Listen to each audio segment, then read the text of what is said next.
Hello, hello, Pisces Collective. Ako po ito, si James from James Tarot PH.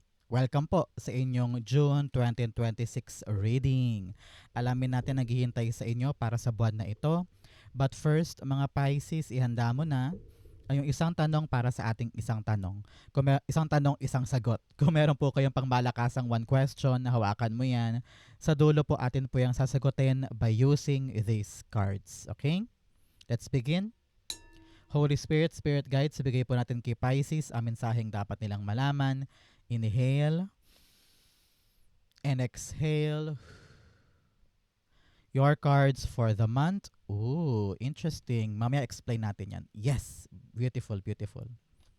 Siya nga pala mga Pisces, salamat po ha. Ooh, nice. Sa mga hindi nag-i-skip ng ads, nagla-like, nagko-comment at patuloy pong sumusuporta sa atin every time po na meron tayong libreng reading para sa inyo. Thank you rin po sa ating mga new subscribers. Hello po, welcome po sa ating channel. At ganoon din po sa mga nag-share ng ating videos. So keep on sharing, liking, commenting, and thank you for not skipping the ads. Salamat po. So, in the background of your reading, meron kang the Seven of Swords. Alam mo, sabi dito ng yung Spirit Guide Pisces, ngayong buwan na ito, kailangan mo makahanap ng isang bagong taktika, isang bagong paraan para solusyonan yung isang bagay. Sabi dito, I don't know why, parang masyado ka nag-overthink. Imbes na gawin mo na lang daw, parang nilalaliman mo pa yung dapat na proseso. Example, meron kang ginagawa ngayon, sabi mo, ala, parang hindi ko ata kaya. Hahanap ako ng bagong paraan. E di naghanap ka ng bagong strategy, bagong atake. Pero sabi mo, ay, parang masyadong simple, laliman natin. Kailangan mas maganda, mas bongga, mas elaborate. Eh, parang hinihiling lang naman sa'yo, makabago pero simple.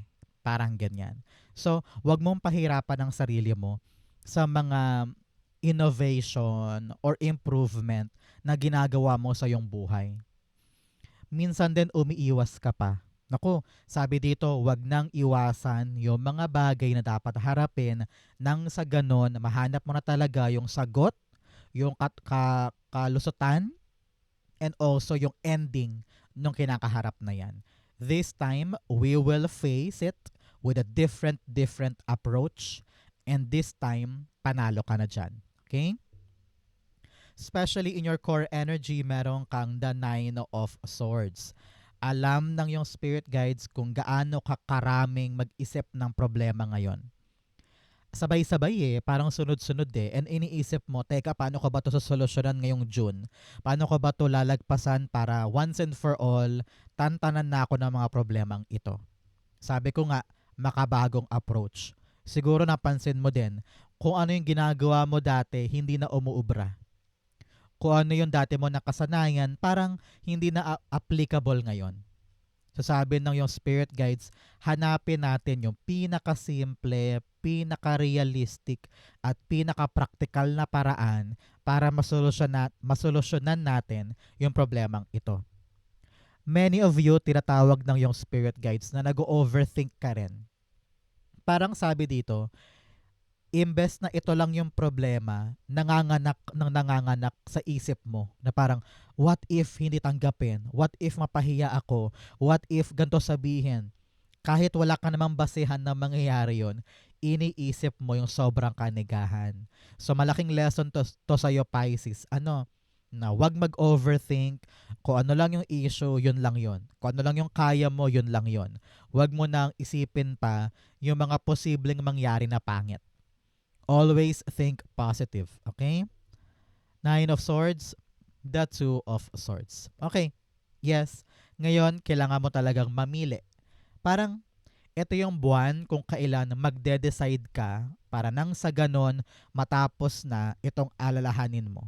May problema ka sa partner mo, may problema ka sa trabaho, may problema ka sa pera. This choice, itong choice na ito, ang tatapos dyan. Pipili ka na Parang sabi mo, kailangan ko na mag-decide. Kailangan ko na tumayo. Kailangan ko nang gumalaw para matapos na ito. Tantanan mo na yung pag-iwas sa issue. Walang mangyayari kung iiwasan mo yan o magdadahilan ka or mag-iisip ka ng escapism mo, di ba? So, maupo, timbangin at mag-choose ka na sa tamang direksyon tungkol sa pinoproblema mo ngayon. Okay?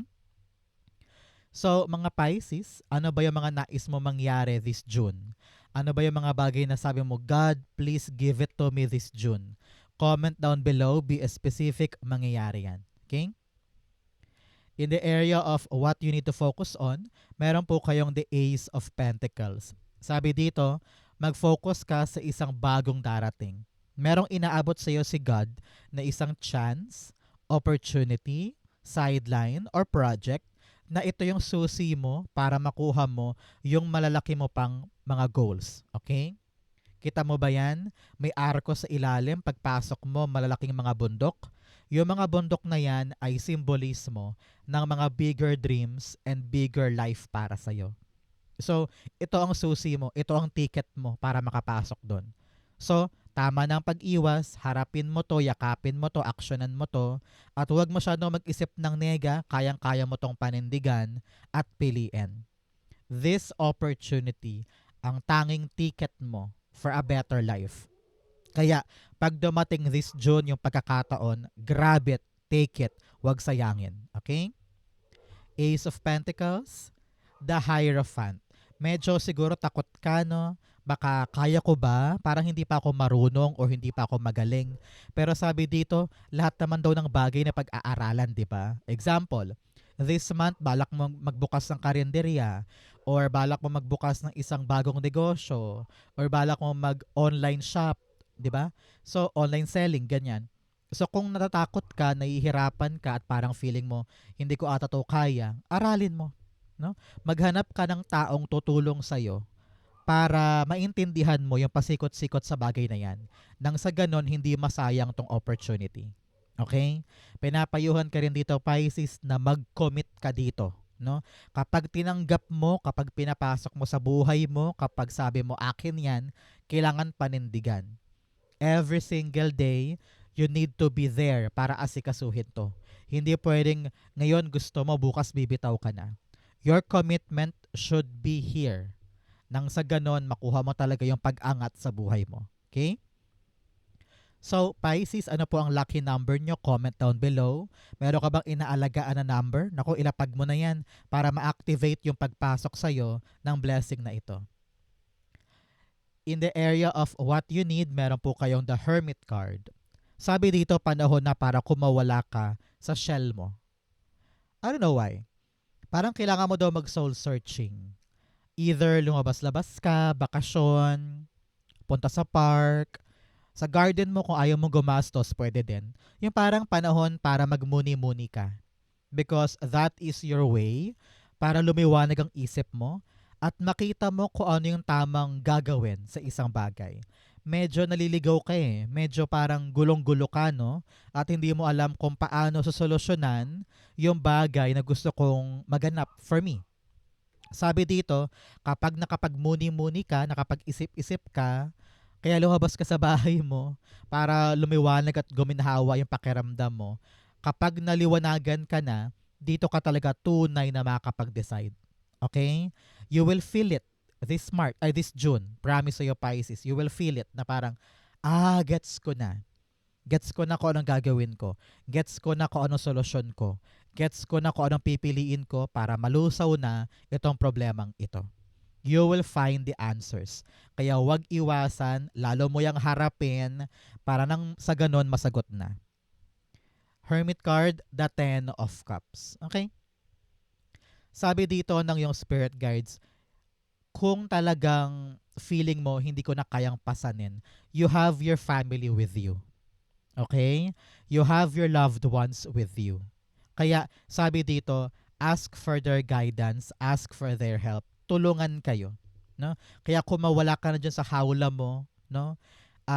I-suggest mo na sa family mo itong mga problemang ito, malay mo sa kanila manggaling yung sagot. Sa kanila manggaling yung kaliwanagan mo, di ba? Maganda rin kasi yung parang nakikipag-usap ka lagi. Kwentuhan lang, no? Open forum lang, parang ganyan. And tell them na parang, uy, ito ang problema ko. Uy, ito ang hinahanap ko.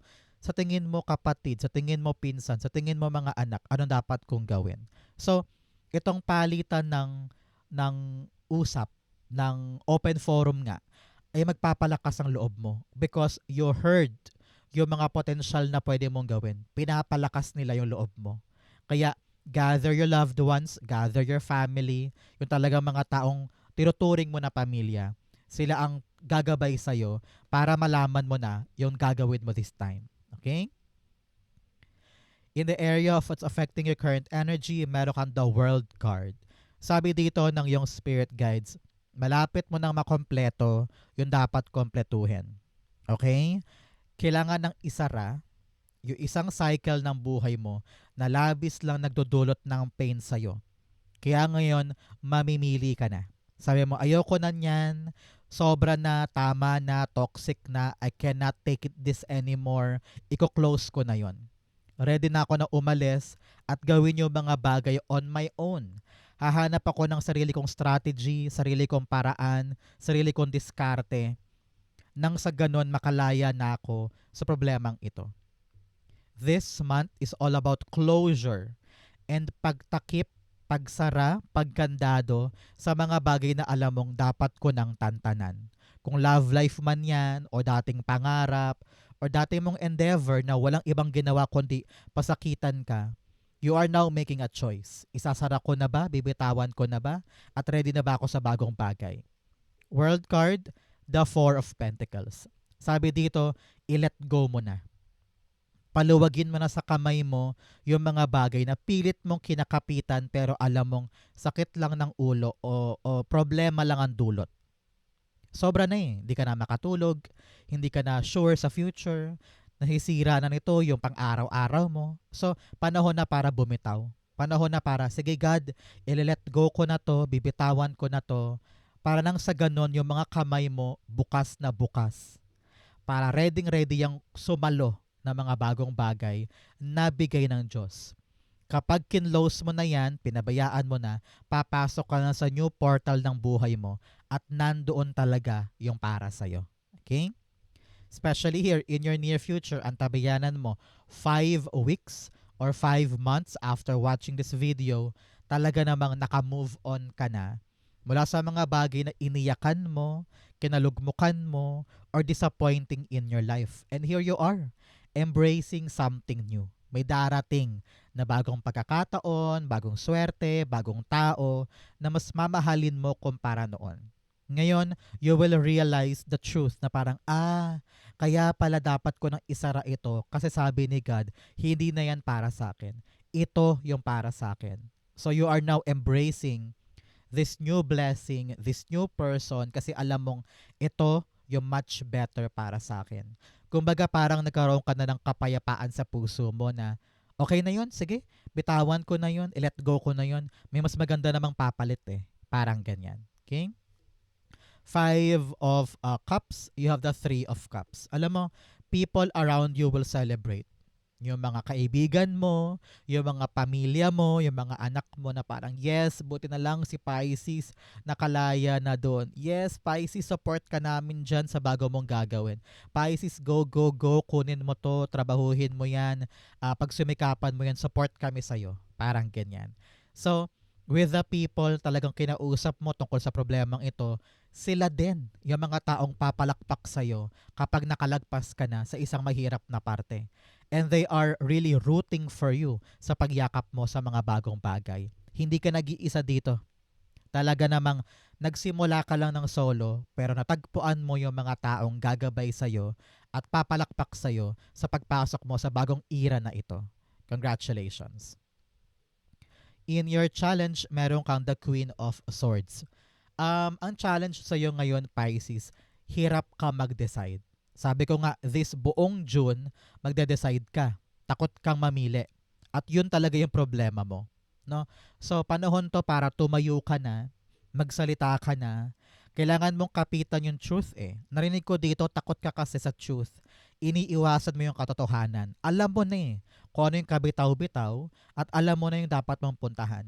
Pero parang ayaw mo pang harapin yung buong katotohanan ngayon. Sabi, kailangan maliwanagan na ang isip mo Kung ano yung bagay sa past na dapat ko nang putulin, dapat ko nang i-slash sa buhay ko, at hindi ko na sila dapat dalhin pa sa future ko. No? Sabi dito, maging bukas ka na sa future. Hindi pwedeng palagi kang stuck or palagi kang nakasara sa mga bagay na potential para sa'yo. So open yourself with the possibility of the new things at alisin mo na sa buhay mo yung nakakasira. Panahon na talaga to para sa'yo to decide, to stand up, and to be brave. Okay? Queen of Swords, the Four of Cups. Masyado ka pang nangihinayang sa mga bagay from the past. Sabi mo, sayang yun, akin yun eh. Bakit nawaglit? Bakit nasayang? Bakit nasira? Bakit hindi ko nakuha ng buong buo? Ngayon, sabi sa'yo, may bagong darating. May inaalok sa'yo. Merong kumakatok sa'yo. Pero dahil nakatingin ka pa rin sa past, parang nahihirapan kang tanggapin tong bago. Sabi dito, kalkalin mo yung truth. Tignan mo, baka naman pwede sa'yo to. Baka naman maganda pala, hindi mo lang napansin. Baka applicable pala sa'yo. So, face the truth at paliwanagin mo sa isip mo na, ay, baka pwede to. And then charge forward. Kailangan mong buksan ang sarili sa mga bagong dumadating. Dahil baka yun na yung para sa'yo. Okay? In your fortune, meron kang fellow travelers, support is all around you. Sabi ko nga, may mga tulong, may mga susuporta sa'yo. Meron kang mga fans, ano? Mga tao sa buhay mo talagang ano man ang mangyari, susuportahan ka. Kaya huwag ka mag-alala, hindi ka mag-isa sa laban na ito. In the area of your fortune, meron kang the Four of Swords. Sabi dito, i-let go mo na. Ipagpasa Diyos mo na. At kapag ginawa mo yan, gagaan ang pakiramdam mo. Magkakaroon ka ng pambihirang tiwala. Yun ang maganda dun eh. Once you let go yung mga problema mo, inhibitions, takot, pangamba, duda, stress. Tapos sabi mo kay God, God, ikaw na bahala. God, ito po yung dasal ko. God, ito po yung gusto ko. Ikaw na bahala. Kapag ginawa mo yun, mararamdaman mo na parang payapa ka. Na parang, uy, I know ibibigay sa akin. Yung ganong tiwala, yung ganong pananalig, nakakalakas ng moral eh. Nakakalakas ng enerhiya, di ba? Na whatever you're trying to do, alam mo may backer ka sa taas. Di ba? Alam mong gagabayan ka niya. Alam mong ibibigay niya. Narinig ko rin dito, meron kang dinasal na this June matutupad. Okay? I-claim mo yan. Meron kang dasal na this June mangyayari para sa'yo. Okay? Kaya relax ka lang. Huwag ka masyadong mag-isip-isip. Pag kailangan matulog, okay? Because this month, darating yung isang bagay na magpapanatag sa'yo. Four of Swords, the Five of Swords. Sabi dito, hindi mo kailangang ipagpilitan yung mga bagay-bagay. Darating siya para sa'yo. Kung ano man yung gulo ng buhay mo, may away, issue, conflict o problema, relax ka lang. Everything will be sorted out in your favor. Hindi mo kailangan ipagit-gita ng sarili mo. Hindi mo kailangang ipuwersa yung mga bagay-bagay. It will arrive for you, no matter what.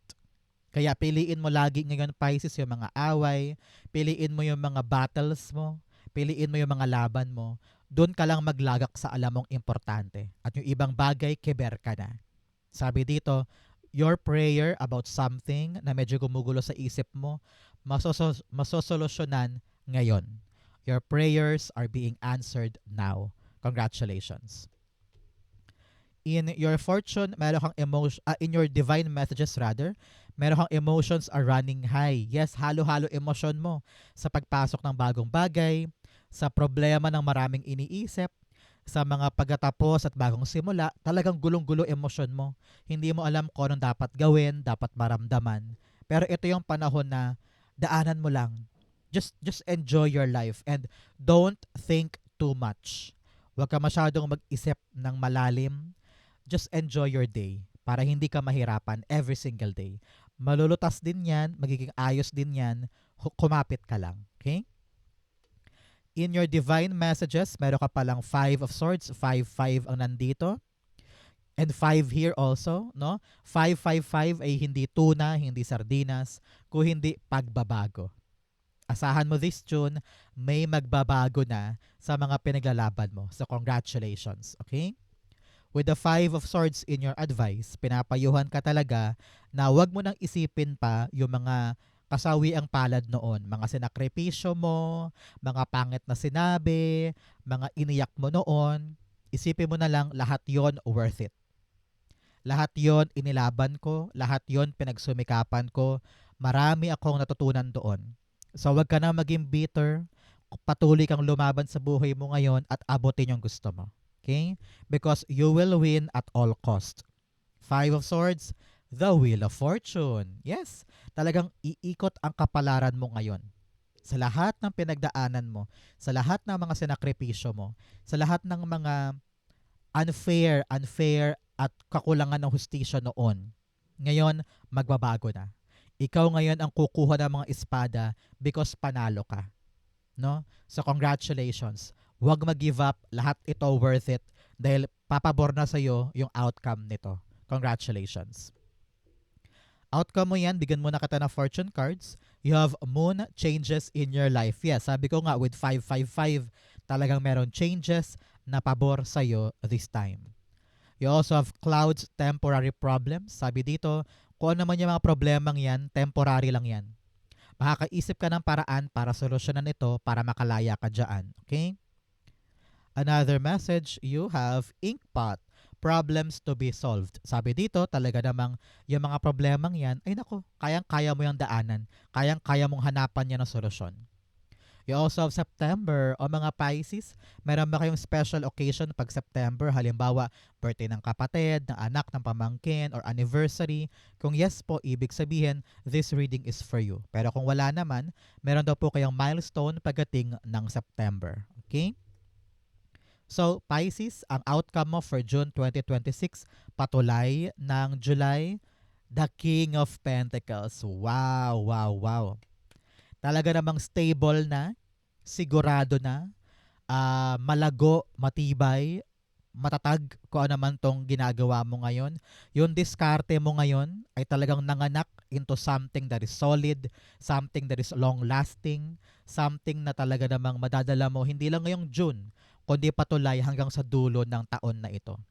You're building something, Pisces. Kapirahan mo ito, financial stability, financial freedom, financial future mo, no?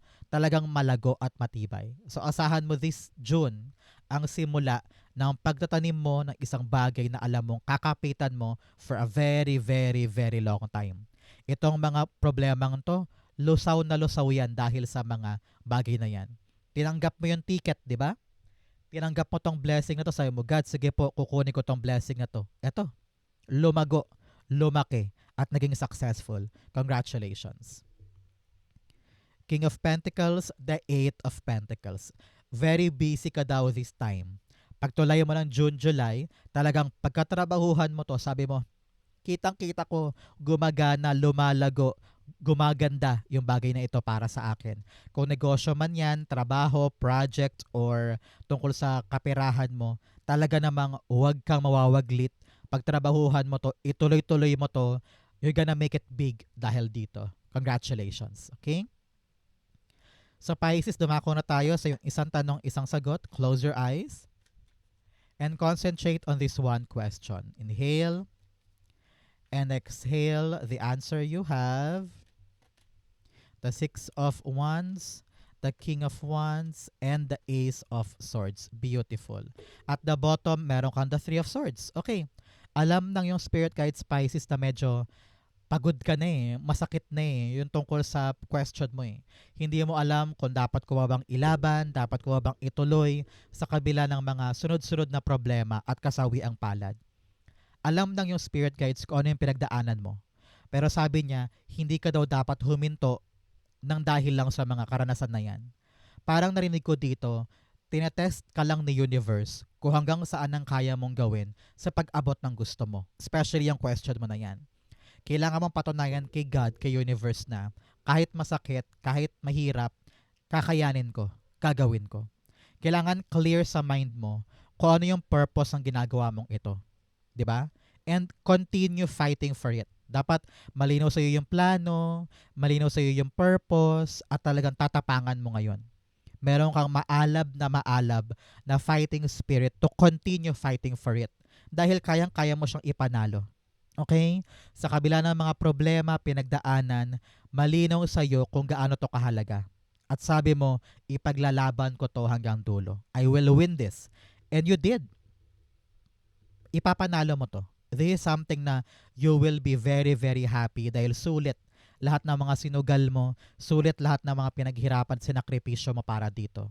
Yung tapang at liwanag sa isip, ang lulusaw sa mga pinagdaanan in the past para manalo ka ngayon. Okay? Congrats. Kung yes or no ang question mo, yes, yes, yes. Magagawa mo to. Successful ka dito. Congratulations. Okay?